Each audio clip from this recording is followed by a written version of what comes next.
Hola, ¿qué tal? El día de hoy vamos a hablar sobre 9 características esenciales que tú necesitas para comprender a nuestro país en el siglo XIX, ya que resulta que nuestro hermoso país amazónico arrastró todos los vicios de la colonia durante su época republicana en el siglo XIX.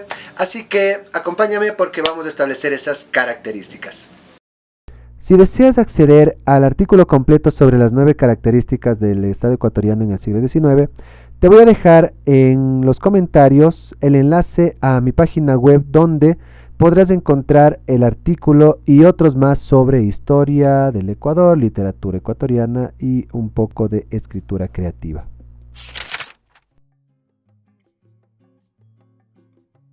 Esto significa que los criollos que habían llevado a cabo la independencia mantuvieron intactas las mismas relaciones sociales de poder que se mantuvieron durante la colonia. Esto quiere decir que tanto indígenas, negros, mestizos, mujeres fueron relegados de los asuntos económicos, políticos, públicos y sociales.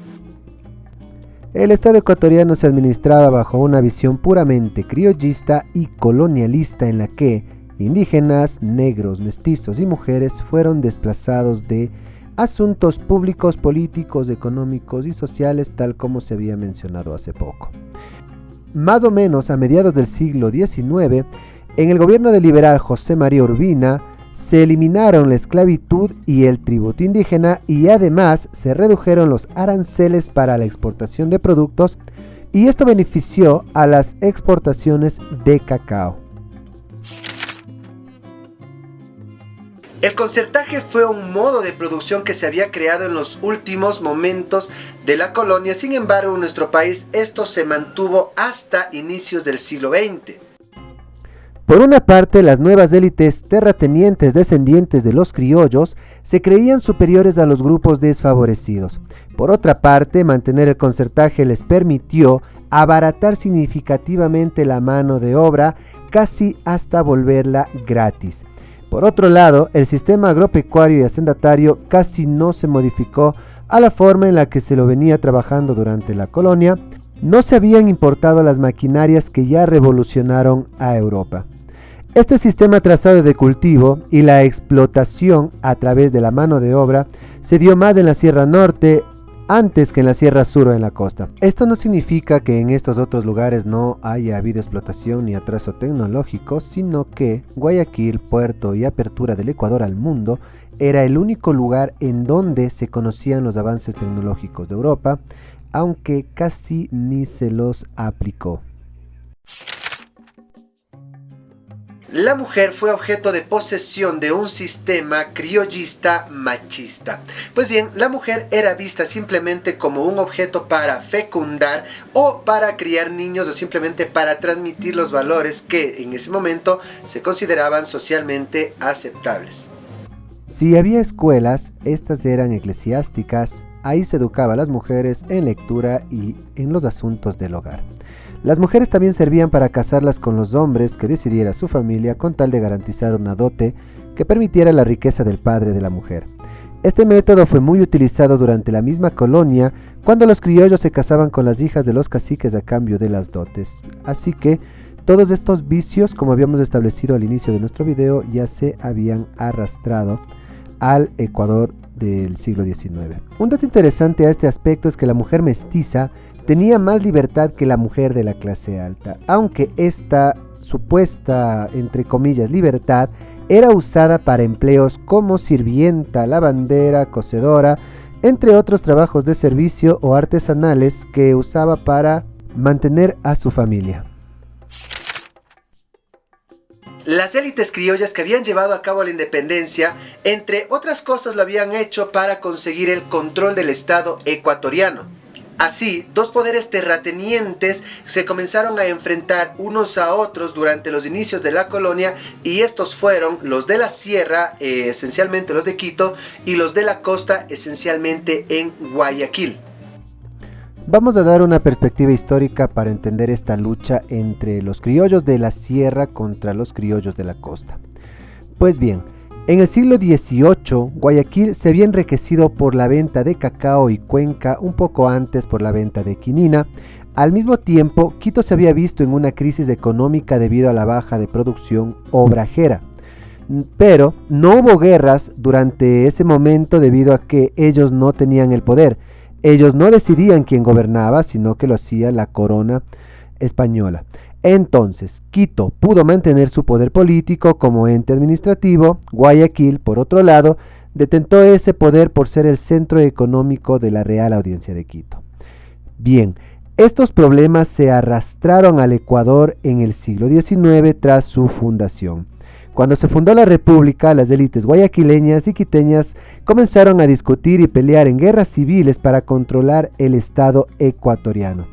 Quito sostuvo mayoritariamente el poder central hasta cuando Eloy Alfaro se abrió camino hasta esta ciudad a través de una guerra civil, y en ese momento el poder pasó a las oligarquías bancarias y cacaoteras de Guayaquil. Esto se dio a inicios del siglo XX.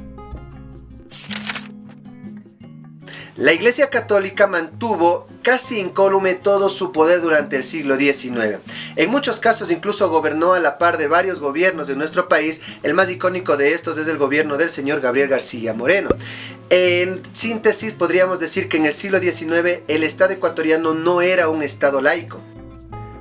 Juan José Flores, primero, y luego Gabriel García Moreno fueron los representantes más destacados del catolicismo como sistema político. Incluso en el gobierno de García Moreno se estableció que para ser ciudadano ecuatoriano se debía ser de religión católica. Una de las razones radicaba en que la iglesia era la mayor terrateniente de la colonia y además el Estado le debía pagar un diezmo de su producción agrícola a la iglesia casi hasta finales del siglo decimonónico. Continuó a cargo de la educación, la catequización de los indígenas, del registro de nacimientos y matrimonios, y fue el señor Eloy Alfaro quien redujo su poder político y económico en el país a inicios del siglo XX. Lamentablemente en el siglo XIX el Ecuador se convirtió en un campo de batalla entre las distintas facciones de los terratenientes de la sierra contra los de la costa. En este sentido, la democracia y la institucionalidad del Estado ecuatoriano en el siglo XIX era prácticamente nula o simplemente era muy frágil. Recordemos que incluso en 1859 el Estado ecuatoriano por poco se desintegra completamente. En muchos casos se dieron caudillismos que aglutinaron a las fuerzas del Estado a sus intereses. Los principales caudillos en el siglo XIX fueron Juan José Flores, José María Urbina, Gabriel García Moreno, Ignacio de Vintimilla. Esto se puede evidenciar en el altísimo coste destinado al gasto militar, sobre todo en las tempranas épocas republicanas. Por ejemplo, en el periodo de Juan José Flores, en el año de 1939, el gasto militar significó el 57% de los gastos estatales y prácticamente no se invirtió en infraestructura ni en educación. Para ser ciudadano en el Estado ecuatoriano del siglo XIX, lamentablemente uno tenía que acceder a varios prerequisitos bastante imposibles de conseguir para el grueso de la población en aquel momento. Por ejemplo, debías tener varias propiedades, debías tener riquezas, no debías trabajar en servidumbre, debías tener un alto índice de alfabetización o por lo menos haberte educado, debías ser varón, debías ser mayor de edad. Y bueno, eso significa que el Ecuador en el siglo XIX era todo menos democrático. Por ello, las élites terratenientes, herederas del poder criollo, eran las únicas con cualidades asequibles a dichas regulaciones. Por tanto, el voto no era universal, se gobernaba desde las élites y solamente para las élites. El Ecuador en el siglo XIX estaba dividido en tres regiones muy diferentes entre sí y demasiado distantes en aquel momento.